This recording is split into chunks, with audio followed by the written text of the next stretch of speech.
Fala galera, sejam bem-vindos a mais um vídeo do nosso canal Admiradores da Seleção Argentina. Prazer imenso ter você por aqui. Eu venho com esse vídeo aqui para trazer um alerta, né? A gente precisa ficar atento. A Argentina passou em primeiro lugar no grupo. Aconteceu o que já era esperado, né? Porque o jogo contra a Arábia Saudita foi uma aberração, digamos assim. E a Argentina passa em primeiro lugar no grupo. Jogou muito bem ontem. A Argentina tem crescido na competição, isso é uma coisa que me chama atenção, né? Reagiu muito bem, por exemplo, à derrota contra a Arábia Saudita, né? Foi um período ali, digamos assim, de luto, mas a Argentina sem tempo ali, na Copa do Mundo você não tem muito tempo, né, para ficar maturando aquilo que aconteceu, é superar e já partir para a próxima. Jogou pressionado contra o México, mas ontem foi um jogo melhor. A gente viu uma movimentação melhor de Di Maria no meio de campo. Eu cheguei a ressaltar isso no vídeo passado. Primeira vez que a gente via ali Di Maria, por exemplo, pelo lado esquerdo do campo, o que acaba sendo uma coisa muito boa, essa troca, né? Essa troca, inclusive, até me lembrou muito a questão de Cláudio Lopes e Kili Gonçalves, né? Que eles faziam justamente essas trocas. Kili Gonçalves às vezes estava pelo lado direito, depois estava pelo lado esquerdo, e o Kili Gonçalves e o Cláudio Lopes faziam muito essas trocas assim. Eu acho muito interessante. O Di Maria conseguiu fazer isso, né? Mas tem uma questão aqui que eu queria trazer como alerta, que é basicamente o seguinte: a derrota contra a Arábia Saudita precisa servir de aprendizado, né? Aqui, por exemplo, no Brasil, a imprensa brasileira já está dando a Argentina nas quartas de finais. E aí é um ponto interessante que eu acho muito perigoso isso aí, tá? O jogo vai ser no sábado agora, às 4 horas da tarde, se eu não me engano. Mas a Argentina, às vezes, ela acaba relaxando com times mais fracos. É uma coisa óbvia que a Austrália não tem time, pelo menos na teoria, não tem time para vencer a Argentina. Mas na prática é muito diferente. Copa do Mundo, os jogadores muitos deles dão a vida, né, pela Copa do Mundo. E a gente sabe que são jogos extremamente difíceis. E a própria história da Copa do Mundo já mostrou em diversas ocasiões, principalmente nos períodos mais recentes, já mostrou que a gente não pode confiar muito nessa questão do favoritismo, né? A gente considera o favoritismo na teoria, mas na prática é diferente. Não só o jogo contra a Arábia Saudita. Eu lembro de jogos nas últimas Copas do Mundo, eu lembro de jogos em que a Argentina poderia facilmente ter vencido, e a minha impressão é que não venceu porque acabou relaxando. Em 2018, por exemplo, a Argentina empatou com a Finlândia, né? Então, assim, aquele empate contra a Finlândia, eu acho que abalou um pouco o grupo. Em 2014, a Alemanha venceu de 7-1, né? Venceu de 7-1 para o Brasil. Mas antes, a Alemanha tinha sofrido horrores para poder vencer a Argélia. E a Argélia tem um detalhe aqui interessantíssimo naquele jogo que talvez pouca gente saiba.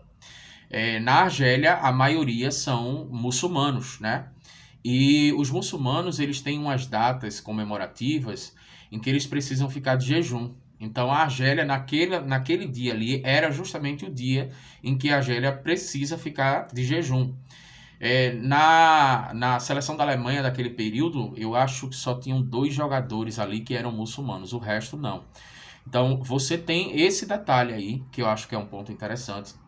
A Argélia jogou de jejum, né? Você precisa se alimentar bem e tal. E a Argélia, por causa de uma questão religiosa, ela jogou de jejum ali.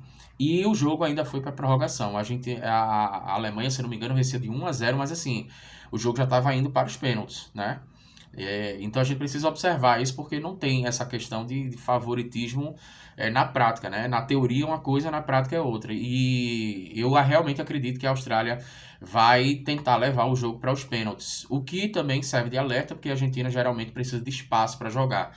Então é um jogo que eu não diria, pelo menos a minha impressão é que não vai ser um jogo muito fácil, não. Vai ser meio que um jogo ali de xadrez, tentando levar para a prorrogação e, consequentemente, tentando conduzir para os pênaltis, né? Então é um jogo aí que a gente precisa ficar em alerta. Aqui no Brasil, não sei como é que está a imprensa na Argentina, eu vou procurar saber. Mas aqui no Brasil, a gente tem aí a imprensa já considerando que a Argentina vai ganhar da Austrália. Mas é a mesma coisa, a imprensa também considerava que a Argentina ia ganhar da Arábia Saudita, né? Então é preciso estar alerta. A gente vê uma movimentação aí de times, por exemplo, que não tem muita expressão no futebol, mas que tem conseguido chegar longe, né? Tem conseguido chegar longe aí. A questão, por exemplo, da Croácia, que nunca tinha chegado numa final de Copa do Mundo, disputou a Copa do Mundo, a última edição da Copa do Mundo com a França, né? Então, a gente vê, por exemplo, em 2002, o Brasil sofrendo em 2002. Se você perguntar para os jogadores brasileiros, eles já disseram isso em vários podcasts, em várias entrevistas. A maioria dos jogadores brasileiros que foram campeões em 2002, eles consideram que o jogo mais difícil da Copa do Mundo foi a semifinal contra a Turquia. Então você veja, na teoria, você pode imaginar, Brasil e Turquia na semifinal, a Turquia chegou por sorte na semifinal, vai ser um jogo fácil. E não foi, os jogadores, eles chegaram a dizer, eu acho que já vi Vampeta falando isso, entre outros jogadores que estavam lá, eles chegaram a dizer que foi o jogo mais difícil da Copa do Mundo, inclusive mais difícil do que a Alemanha na final, né? Então o Brasil, se eu não me engano, venceu de 1-0 contra a Turquia. Esse negócio de você entrar relaxado na Copa do Mundo é uma faca de dois gumes, é muito perigoso e a Argentina precisa observar isso, porque teoricamente vai ser um jogo mais fácil para a Argentina. Talvez seja um jogo, inclusive, mais fácil do que a Argentina e México. A Argentina acaba jogando pressionada. Óbvio que a pressão está toda em cima da Argentina, né? Porque acaba sendo favorito na teoria. E a Austrália vai jogar mais leve nesse sentido. Mas precisamos ficar em alerta. Porque vez ou outra a Argentina acaba se prejudicando porque entra relaxado. Eu já comentei em outro vídeo aqui no canal que o técnico da Arábia Saudita utilizou justamente essas palavras, dizendo que a Argentina estava relaxada no intervalo do jogo e que era justamente a hora de chegar mais na Argentina, né? Tanto é que eles fizeram 2 gols. Então essa questão de estar relaxado é muito complicado. A Argentina naquele jogo teve 3 gols que foram anulados e já tinha feito um gol logo no início, estava jogando bem. Aquele nervosismo de início de Copa do Mundo, que é uma coisa natural, de estreia e tal. E a Austrália, inclusive, chegou a causar medo na França, né? Porque o jogo França e Austrália foi 4-1 para a França, mas a Austrália saiu na frente. Então tem um nervosismo aí de início de Copa do Mundo que é muito natural. O fato que eu estou querendo falar é cuidado com esse negócio de dizer que a Argentina já ganhou contra a Austrália, tá? Pode acontecer uma nova zebra na Copa do Mundo e a gente precisa ficar em alerta sobre isso. Em 1990, a Argentina chegava como a campeã mundial e acabou perdendo a estreia para Camarões.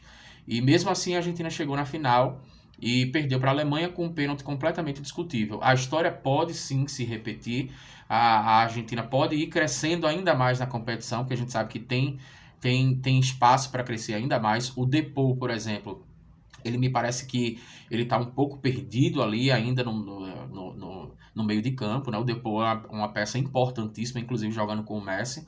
O Lo Celso está fazendo falta mesmo na Argentina, mas a Argentina tem conseguido crescer na competição. Agora o que não pode acontecer é relaxar e achar que vai ser um jogo fácil, porque eu não acho que vai ser. Acho que a Argentina não vai encontrar esses espaços todos. Eu realmente espero estar enganado, mas eu acho que a Austrália não vai dar esses espaços todos para a Argentina. Talvez ela não encontre o espaço que ela encontrou com a Polônia, né? Então vamos tentar entender aí como é que serão os próximos dias. A gente vai continuar trazendo notícia para vocês e agora estão aparecendo 2 vídeos aqui para você, tá? Um deles sou eu que estou te indicando, o outro é o próprio YouTube que está te indicando. Então eu vou combinar o seguinte com você. Você escolhe um dos dois e aí a gente se vê por lá, tá? Forte abraço e até o próximo vídeo.